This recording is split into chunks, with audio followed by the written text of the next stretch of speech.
So this is the second part of external auditory canals. Now otitis externa.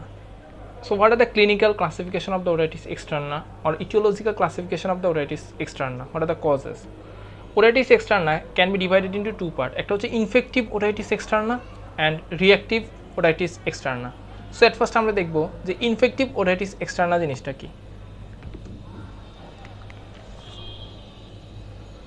Infective otitis externa either it can be bacterial or fungal or viral.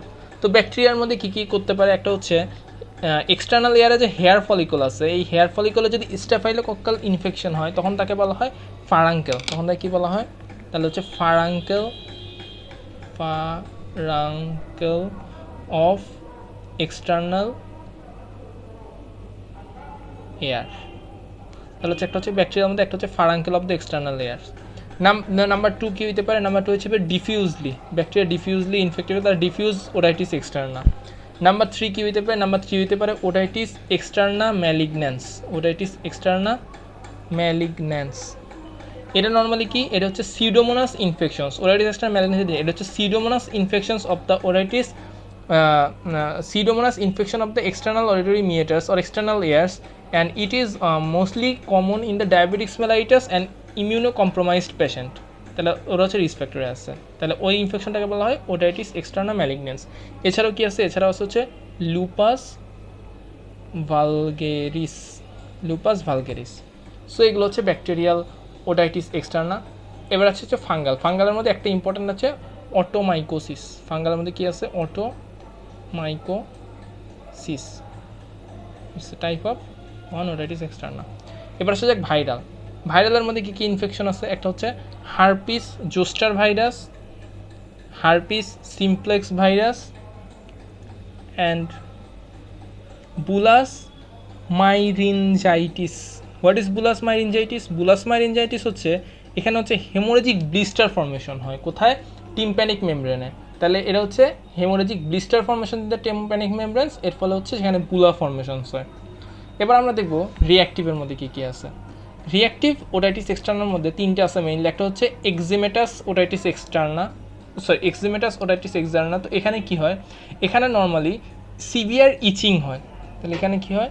Severe itching of the ears. এরপর আছে seborrhoeic otitis externa. তো seborrhoeic otitis এক্সটার্নাতে কী হয়? এখানে হচ্ছে যে external ইয়ারের যে লাইনিং যেটা আছে, স্কিন যেটা আছে, সেটাতে কী হয়? সেখানে হচ্ছে গ্রিজি স্কেলিং, এখানে হচ্ছে গ্রিজি স্কেলিং ফরমেশনস হয়। তাহলে গ্রিজি স্কেলিং উইথ ক্রাস্টিং স্কিন এরকম একটা কন্ডিশন হয়ে যায়। তাহলে হচ্ছে সিবোরিক ওটাইটিস এক্সটার্নাতে কি হয়? Greasy scaling with ক্রাস্টিং skin formations হয়। অ্যান্ড নাম্বার থ্রি হচ্ছে কেরাটোসিস অবটুরেন্স। কেরাটোসিস অবটুরেন্স কি? কেরাটোসিস অবটুরেন্স হচ্ছে যে এই যে এক্সটার্নাল এয়ার্স, দেন হচ্ছে অডিটরি ক্যানেলস, দেন টিম্প্যানিক মেমব্রেন, তো ডিপ টু দ্য মিয়েটাস এখানে কি একটা মাস ফর্মেশনস হয়। এই মাসটা কিসের মাধ্যমে ফর্মেশনস হয়? নাম্বার ওয়ান হচ্ছে ওয়াক্স, নাম্বার টু হচ্ছে desquamated keratinized epithelium, desquamated keratinized epithelium,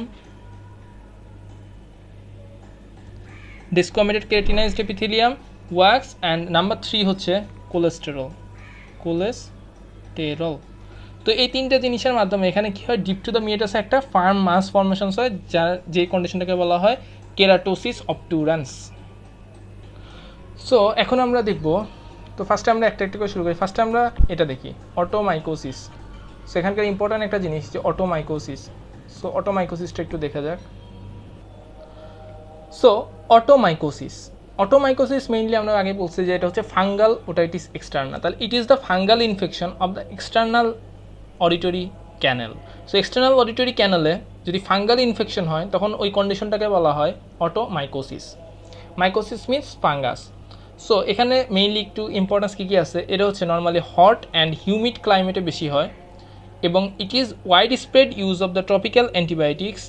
and ফাঙ্গাসের মধ্যে যে দুইটা ইম্পর্টেন্স আছে, একটা হচ্ছে aspergillus niger and candida অ্যালবিক্যান্স। Aspergillus নাইগার যেটা হয় সেটা হচ্ছে গ্রিনিশ কালার্স, অ্যান্ড ক্যান্ডিডার জন্য কী হয়, হোয়াইট কালার্স স্পট দেখা যায়। এবার দেখা যাক what are the clinical features.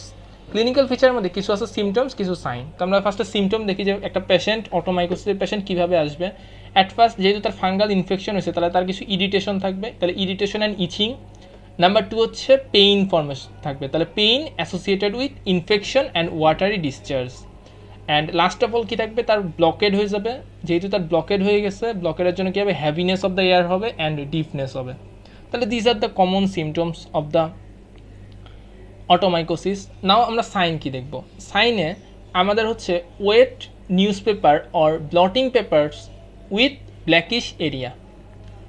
এছাড়াও ডিসচার্জ যেটা সেটা পুরুলেন্ট অর ওয়াটারি ডিসচার্জ পাবো, এবং সেখানে একটা মাস্টি অর্ডার পাওয়া যাবে, মাস্টি অর্ডার। এবার যদি আমরা কালারটা দেখি, কালারটা গ্রিনিশ হইতে পারে বা হোয়াইট কালার হইতে পারে, এবং কটন উল লাইক মাস থাকবে, অর্থাৎ ফাঙ্গালের গ্রোথ যেটা কটন উল লাইক মাস থাকবে। এটা হচ্ছে সায়েন্স। এবার আমরা কিছু ইনভেস্টিগেশন দেবো। ইনভেস্টিগেশনের সবচেয়ে মোস্ট কমন ইনভেস্টিগেশন যেটা সেটা হচ্ছে wet film preparation. Wet film প্রিপারেশনের ক্ষেত্রে আমরা এই দুটাকে আলাদা করতে পারবো। যদি সেটা অ্যাসপারজিলাস হয় তাহলে হাইফি পাওয়া যাবে, তাহলে ওয়েট ফিল্ম যদি আমরা হাইফি পাই তাহলে সেটা হচ্ছে অ্যাসপারজিলাস। আর যদি স্মল ওভয়েড বার্ডিং পাওয়া যায় তাহলে সেটা হচ্ছে ক্যান্ডিডা, তাহলে স্মল ওভয়েড বার্ড সেটা হচ্ছে ক্যান্ডিডা। এছাড়াও কী করবো, অরাল সোয়াব টেস্ট করবো, যে ডিসচার্জ আছে সেখান থেকে সোয়াব টেস্ট করবো for culture sensitivity for the choice of antibiotics antifungals. তারপর হচ্ছে ট্রিটমেন্টের ক্ষেত্রে একটা হচ্ছে removal of the fungal mass thoroughly from the external ear by the forcep of suction. তাহলে আমরা কী করবো, ফরসেপ অথবা সাকশনের মাধ্যমে আগে ফাঙ্গাল মাসটা হচ্ছে থরোলি রিমুভ করব। নেক্সট কী আছে, নেক্সট হচ্ছে ক্যান্ডিডার জন্য কী আছে, নিস্ট্যাটিন ক্রিম আছে, তাহলে নিস্ট্যাটিন ক্রিম ফর ক্যান্ডিডা। এরপরে কী দিব, 2% salicylic acid in alcohol as air drop, কতটুকু দিব, 4 ড্রপ 3 টাইমস ফর 7 days। তাহলে কী দিব, নিস্ট্যাটিন ক্রিম দিব, 2% স্যালিসাইলিক অ্যাসিড উইথ অ্যালকোহল দিব, এরপরে পারক্লোরাইড অফ মার্কিউরি ইন অ্যালকোহল, এটা কতটুকু, 4 to 6 Times per day for 15 days। এরপর আমরা যে কালচার সেন্সিটিভ করছি ওখান থেকে ব্রড স্পেকট্রাম অ্যান্টিবায়োটিক দিতে পারে, যেমন হচ্ছে 1% ক্লোট্রাইম্যাজল ক্যান বি গিভেন্স। আর যদি কেউ অ্যাসোসিয়েটেড উইথ ডায়াবেটিক্স থাকে তাহলে আমাদের সেদিকেও খেয়াল রাখতে হবে যে কন্ট্রোল অফ দ্য ডায়াবেটিক্স আছে নাকি, তো ডায়াবেটিক্সটাকে কন্ট্রোল করতে হবে। এখন এখান থেকে ডিফারেন্সিয়াল ডায়াগনোসিস কী কী হতে পারে, একটা হচ্ছে ফারাঙ্কুলোসিস। তো ফারাঙ্কুলোসিস জিনিসটা কি, ফারাঙ্কুলোসিস হচ্ছে এক্সটার্নাল এয়ারে যে হেয়ার ফলিকল আছে সেখানে যদি স্টাফাইলোকক্কাস অরিয়াসের মাধ্যমে ইনফেকশন হয় তাহলে ওই কন্ডিশনটা হচ্ছে ফারাঙ্কুলোসিস। এরপরে কেরাটোসিস অবটুরেন্স, যেটা আমরা আগেই বলছি যে এর একটা ফার্ম মাস ফর্মেশনস হবে, যেটি কিসের মাধ্যমে হবে, wax, desquamated keratinized epithelium and cholesterol, এই তিনটার মাধ্যমে হচ্ছে একটা ফার্ম মাস ফর্মেশনস হবে ডিপ টু দ্য মিয়েটাস, তাহলে সেটা হচ্ছে কেরাটোসিস অবটুরেন্স হইতে পারে ডিডি। এছাড়াও impacted wax in the external auditory canal. এখন আমরা এটা ক্লিন করবো কীভাবে, what are the methods of cleaning ear. Ear ক্লিনিংয়ের মেথড হচ্ছে syringing of the water at body temperature. তো আমরা আগেও বলছিলাম যে ওয়াটার অ্যাট বডি টেম্পারেচার এটা ইম্পর্টেন্ট, আমরা এখানে হট ওয়াটার বা কোল্ড ওয়াটার কোনোটা ইউজ করবো না। এরপর হচ্ছে suction and cleaning. Our next condition is otalgia. অটালজিয়াটা কি, অটালজিয়া হচ্ছে পেইন ইন দ্য এয়ার। এটা কিসের জন্য হতে পারে, আইদার ডিউ টু লোকালি কোনো ড্যামেজের জন্য পেইন হতে পারে, অথবা কোনো আদার্স অর্গানে পেইন হচ্ছে যেটা হচ্ছে রেফার্ডের মাধ্যমেও এয়ারে সেটা রেফার্ড হইতে পারে। ঠিক আছে, what are the causes of the otalgia. অটালজিয়ার কজেস কী কী আছে, কিছু আছে এক্সটার্নাল এয়ার কজ। এক্সটার্নাল এয়ারের মধ্যে আমরা আগেই পড়ছি যে ওটাইটিস এক্সটার্না, তাহলে ওটাইটিস এক্সটার্নার জন্য কী হবে, ওটাইটিস এক্সটার্নার জন্য পেইন হবে। তাহলে ওটাইটিস এক্সটার্নার যে কজগুলো ছিল ওইগুলো আমরা বলবো নর্মালি, যেমন হচ্ছে ফারাঙ্কেল হচ্ছে হেয়ার ফলিকল যেটা আছে সেখানে যদি স্টাফাইলোকক্কাস অরিয়াসের ইনফেকশন হয় তখন সেটাকে বলা হয় ফারাঙ্কেল। এছাড়াও ইম্প্যাক্টেড ওয়াক্স, সেখানে অটালজিয়া হবে। এছাড়া ওটাইটিস এক্সটার্না, পেরিকন্ড্রাইটিস মানে পেরিকন্ড্রিয়ামে ইনফ্ল্যামেশনস। তারপর হচ্ছে অটোমাইকোসিস কোনটা ছিল, যে ফাঙ্গাল ইনফেকশন, যেটা fungal infection of the external air. তারপরে হচ্ছে বুলাস মাইরিনজাইটিস কী ছিল, বুলাস মাইরিনজাইটিস ছিল হচ্ছে টিম্প্যানিক মেমব্রেন যেটা আছে সেখানে হচ্ছে blister formation, haemorrhagic blister formation, এর মাধ্যমেও পেইন অর্থাৎ অটালজিয়া হইতে পারে। এছাড়াও আছে ম্যালিগন্যান্ট নিওপ্লাজম, ম্যালিগন্যান্ট গ্রোথ থেকে অটালজিয়া হইতে পারে। এছাড়াও মিডিল এয়ারে কিছু কন্ডিশন আছে যেখানে মিডিল এয়ারের কন্ডিশন থেকে অটালজিয়া হইতে পারে, যেমন হচ্ছে অ্যাকিউট ওটাইটিস মিডিয়ার জন্য অটালজিয়া হইতে পারে। এছাড়া ইউস্টেশিয়ান টিউবে যদি কোনো অবস্ট্রাকশন হয়, এছাড়াও অ্যাকিউট মাস্টয়েডাইটিস, যে মাস্টয়েড বোন আছে, মাস্টয়েড এয়ার সেল আছে, সেখানে যদি ইনফ্ল্যামেশনস হয়। এছাড়াও epidural abscess and barotraumatic otitis media and rupture of the tympanic membrane. So these are the mainly common conditions where there is causes the pain in the ear or otalgia. এবার আরেকটা condition আছে যেটা হচ্ছে referred অটালজিয়া। ওটা ছিল normal অটালজিয়া, এটা ছিল referred অটালজিয়া। তো রেফার্ড অটালজিয়া জিনিসটা কি? এটা হচ্ছে pain referred to the ear from the lesions of the remote or related structure whole whose nerve supply also sense the branch of the ears.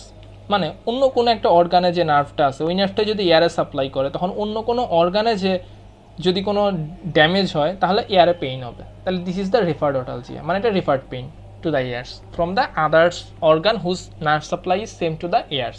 তো ফার্স্টে আমাদের এয়ারের নার্ভ সাপ্লাইটা একটু দেখতে হবে। তাহলে আমি একটু এয়ারের জিনিসগুলো দেখি। এটা হচ্ছে এক্সটার্নাল এয়ার, আমরা আগেই পড়ছি এক্সটার্নাল এয়ার টপিক্সে। এটা হচ্ছে এক্সটার্নাল অডিটরি ক্যানেল, এটাও আমরা আগেও পড়ছি। এরপরে এখানে আসছে হচ্ছে tympanic cavity, sorry tympanic membrane. Tympanic মেমব্রেনের পর এটা হচ্ছে মিডল এয়ার, মিডল এয়ার হচ্ছে টিম্প্যানিক ক্যাভিটি, আরেকটা নাম হচ্ছে টিম্প্যানিক ক্যাভিটি বলা হয়। এরপরে মিডল এয়ারের এই সামনের দিকে কী থাকবে? ইস্টিশিয়ান টিউব থাকবে। অ্যান্ড মোর মিডিয়ালি কী থাকবে? মোর মিডিয়ালি থাকবে হচ্ছে ককলিয়া।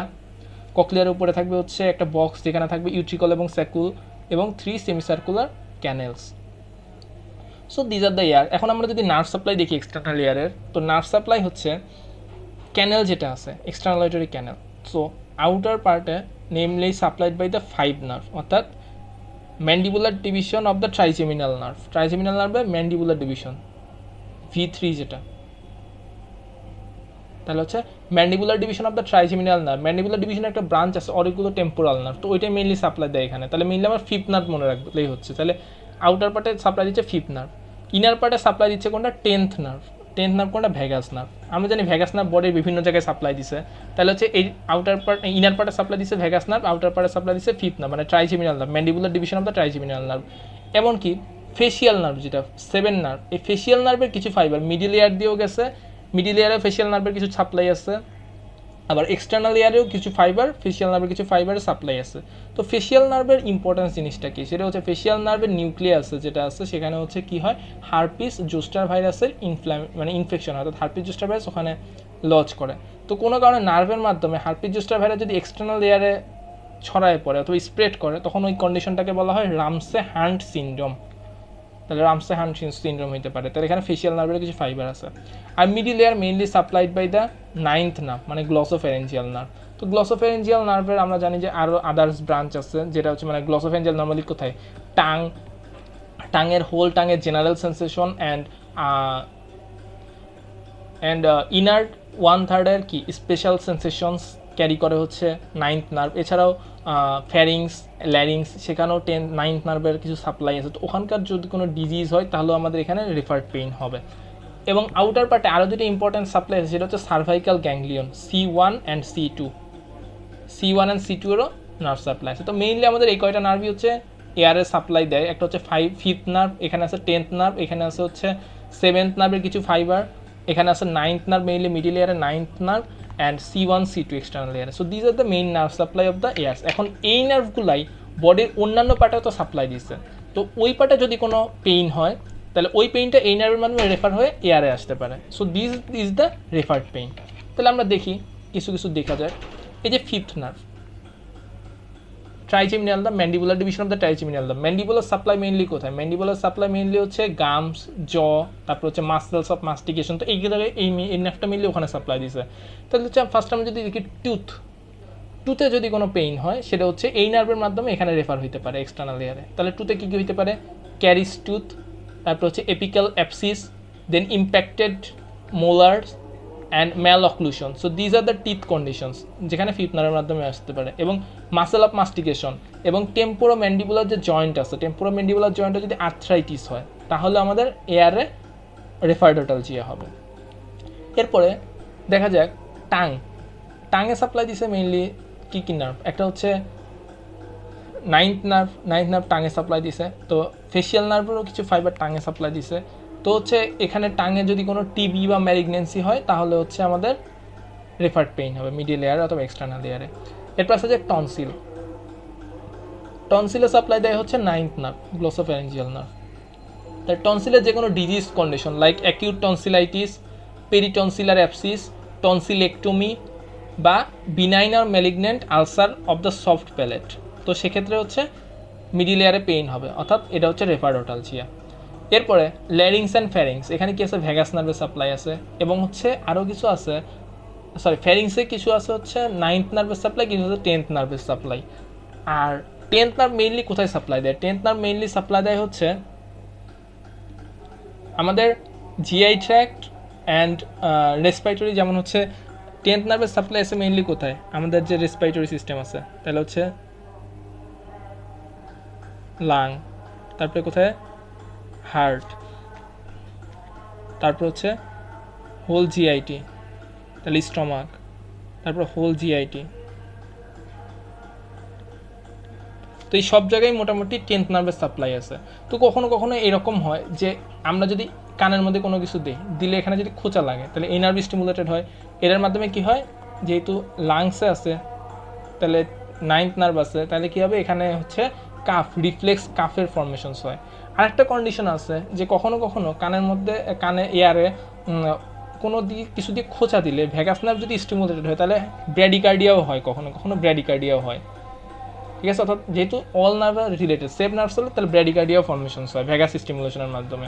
অথবা এখানে কোনো পেইন হলে অথবা এখানে কোনো ডিজিজ কন্ডিশন হলে রেফার্ড পেইন রেফারোটালজিয়াও হইতে পারে। এরপরে আরেকটা কন্ডিশন দেখা যাক, থ্রোট তো বললাম, এরপরে দেখা যাক হচ্ছে ফ্যারিংস ল্যারিংসে কোনো আলসারেটিভ আছে, এবং লাস্ট যেটা C1 and C2, C1 and C2 হচ্ছে cervical ganglion, C1 and C2 থেকে আসছে। তো সার্ভাইকাল গ্যাংলিয়ন C1 এবং C2 এখানে থেকে যে নার্ভটা কী কী ফর্মেশন করতে পারে, একটা হচ্ছে সার্ভাইকাল স্পন্ডেলাইটিস, তাহলে সেম যেহেতু সার্ভাইকাল স্পন্ডেলাইটিস সেম নার্ভের মাধ্যমে আমাদের রেফারোটালজিয়া হইতে পারে।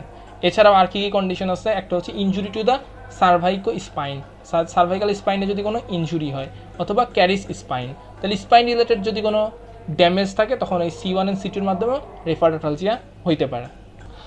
Our next topic is deafness. So what is deafness? It is the impairment of the hearing when a little or no hearing at all. So this is called the deafness. Next, what are the type of deafness? According to the WHO, deafness are categorized into the followings. একটা হচ্ছে degree of hearing loss, কী হইতে পারে, একটা হচ্ছে mild ডিফনেস, কিসের মাধ্যমে আমরা দেখবো মেজার ইন ডেসিবেল। মাইল্ড ডিফনেস কখন, যদি হচ্ছে 26 to 40 ডেসিবেল, তখন হচ্ছে মাইল্ড ডিফনেস। মডারেট ডিফনেস কখন বলবো, 41 to 55 ডেসিবেলে। তারপর হচ্ছে মডারেটলি সিভিয়ার কখন, 56 to 70, দেন সিভিয়ার কখন 71 to 91, অ্যান্ড প্রোফাউন্ড কখন মোর দ্যান 91, আর টোটাল ডিফনেস কখন, যখন হচ্ছে নো সাউন্ড হেয়ারিং, এটা হচ্ছে টোটাল ডিফনেস। নাও অর্গানিকের মধ্যে ক্লিনিক্যাল যে ক্লাসিফিকেশন আছে, কিছু আছে কন্ডাক্টিভ ডিফনেস, কিছু আছে সেন্সরি নিউরাল ডিফনেস। তো সেন্সরি ডিফনেস কখন বলবো, যদি কক্লিয়ার পার্টটা ইনভলভ হয়, সেটা হচ্ছে সেন্সরি ডিফনেস। আর নিউরাল ডিফনেস কখন, যদি পেরিফেরাল 8th নার্ভ, 8 এর peripheral nerve and central auditory pathway, যদি এখানে কোনো ডিফেক্ট আসে তখন সেটা বলবো হচ্ছে নিউরাল ডিফনেস। তাহলে সেন্সরি নিউরাল দুটোটা একসাথে বলা হয় সেন্সরি নিউরাল ডিফনেস, অথবা মিক্সড ক্যাটাগরি হতে পারে। এগুলো হচ্ছে মেইনলি অর্গানিক অর ক্লিনিক্যাল। আর কিছু আছে হচ্ছে ফাংশনালের মধ্যে কি আছে, একটা হচ্ছে সাইকোসোমাটিক ডিফনেস, অথবা ফেইন্ট ডিফনেস, অথবা হিস্টেরিক্যাল ডিফনেস। এখন দেখা যাক কন্ডাক্টিভ ডিফনেসটা কি। কন্ডাক্টিভ ডিফনেস হচ্ছে deafness due to any lesion of the external auditory canal and the middle ear cleft including the eustachian tube up to stapedio vestibular joint.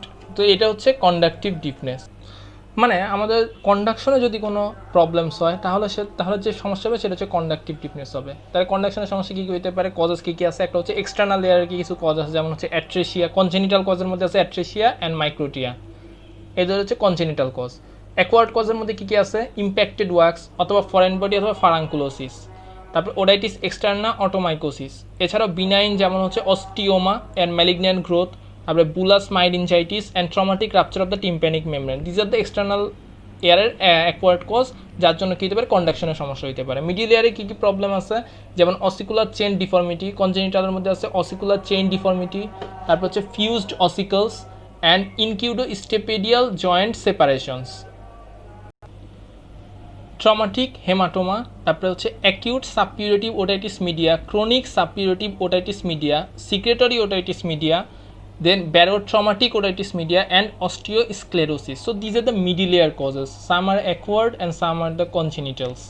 So এর জন্য conductive ডিফনেস হইতে পারে।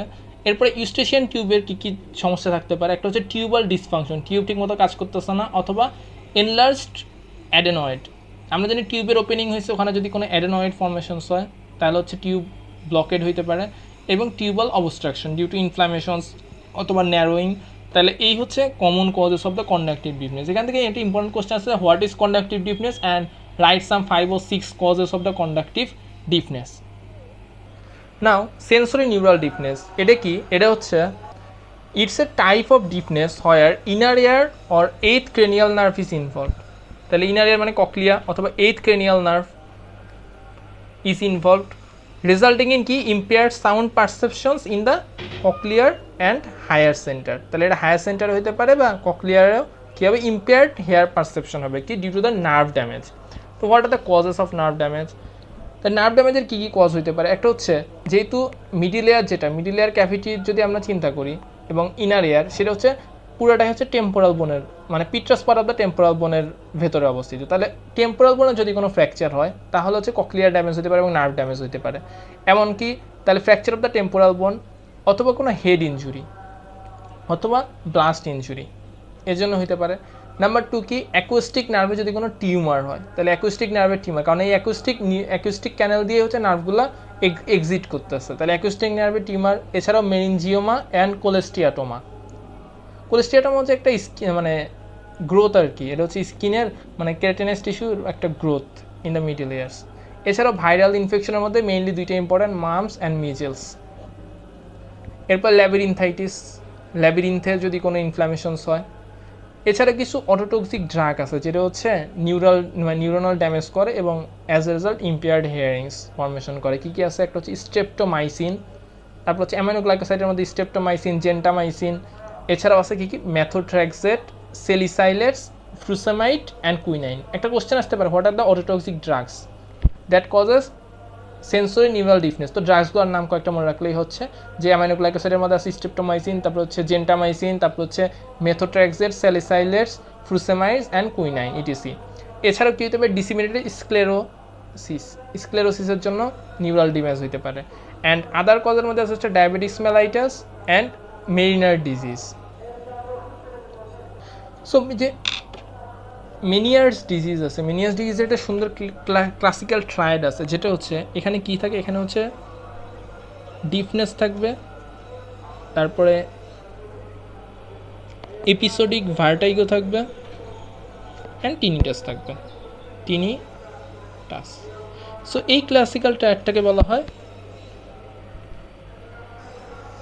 মেনিয়ার্স ডিজিজ, অর্থাৎ মেনিয়ার্স সিনড্রোম থাকবে এই classical triad. So এখান থেকে দুইটা ওয়ার্ডের মিনিং আমরা জানতে হবে। টিনিটাস জিনিসটা কি? সো টিনিটাস কি? ইট ইজ দ্য রিংিং sound or noise in the ears. মনে হবে যে নিজের কান বাজতেছে, তাহলে ইট ইজ দ্য রিংিং sound or noise in the ears. এর মেন ক্যারেক্টারিস্টিক ফিচার যেটা, সেটা হচ্ছে it is origin of the sound of the patients is unilateral and can be affected in both তাই। আর এই সাউন্ডটা অরিজিন করে উইদিন দ্য পেশেন্ট, তাহলে সাউন্ডটা অরিজিন করতেছে within the patient, it is unilateral or can be effect both ears, and it is the রিংিং sound or noise of the ears. তাহলে এই কন্ডিশনটা হচ্ছে টিনিটাস। অ্যান্ড ভার্টাইগো জিনিসটা কি? ভার্টাইগো হচ্ছে মনে হবে কি, it is a sense of rotations of one's head or body. মনে হবে তার মাথা অথবা বডিটা কি হচ্ছে, রোটেশন করতেছে, তাহলে it is the sense of rotations of one's head or body or the environment or a sense of fallings. So friends, এই ছিল আজকের মতো। সবাইকে ধন্যবাদ। আসসালামু আলাইকুম।